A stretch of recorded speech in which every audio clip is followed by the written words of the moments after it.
বিপক্ষে মতামত দেওয়া হয়েছে আমি মত রাখো নেকি বহুতে কয় যে কেউ মত রাখিছে কেউ মন্তব্য রাখিছে কেউ বক্তব্য রাখিছে আমাৰ জনা শুনা বহু ডাঙৰ মানুহে কৰে এইবিলাক এইকাৰণে তেওঁলোক হয়তো এখন বেলেগ ক্ষেত্ৰত বেছি জনা বেছি বিচক্ষণ কিন্তু আমাৰ আচলতে যিটো সংবেদনশীলতা ভাষাৰ ক্ষেত্ৰত আমি কম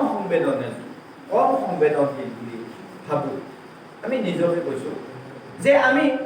চলাৰ বুটাম এটা মাৰিবলৈ থাকিলে আমি হয়তো ফিৰি আহোঁ বাটৰ পৰা যে বুটামকেইটা বাটে মাৰা নাই মাথাটো যদি অলপ চুলিখিনি খেলি মেলি হৈ থাকে আমি অলপ সময়লৈ আকৌ অলপ মানে চিকুণ হৈ লওঁ আমি নহয় জানো কাৰণ আমি সৌন্দৰ্য প্ৰিয় নহয় কথাটো আমাৰ সৌন্দৰ্য প্ৰিয়তা আছে কাৰণে আমি অন্যবিলাকত অলপ বেছি সংবেদনশীল বেছি হুঁচিয়াৰ সাৱধান নহয় জানো কিন্তু ভাষাটোৰ ক্ষেত্ৰত আমি সিমান সংবেদনশীল নহওঁ চলি গ'লে হ'ল আৰু এতিয়া প্ৰথম আমাৰ এটা চৰ্তৰ কথা আমি কৈছোঁ যে ভাষাটোৰ এইবিলাকৰ মানে সাগৰ সদৃশ মানে কিছুমান বিষয়বস্তু ইয়াত পৰিবৰ আমি ভাষা সম্পৰ্কে এটা আলোচনা কৰি আচলতে আমি ইয়াৰ আদি ওৰ নাপাওঁ তোমালোকে জানা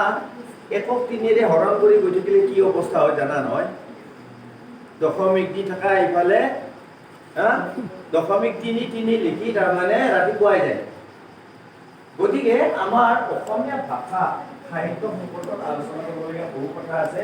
ইয়াত জাপ খাই আছে যদিও ছেপ্টেম্বৰ এই বানানটো দ্বিতীয় ছ লাগিছিল আৰু কৰ লগত মূৰ্ধন্য লাগিছিল এইটো বেয়া পাব নালাগে মই ভাল পাম এনেকুৱা কথা ক'লে ভাল পাম সকলোৰে সেইটো আহি গ'ল তাৰমানে ছেপ্টেম্বৰ SEPTEMBR ছেপ্টেম্বৰ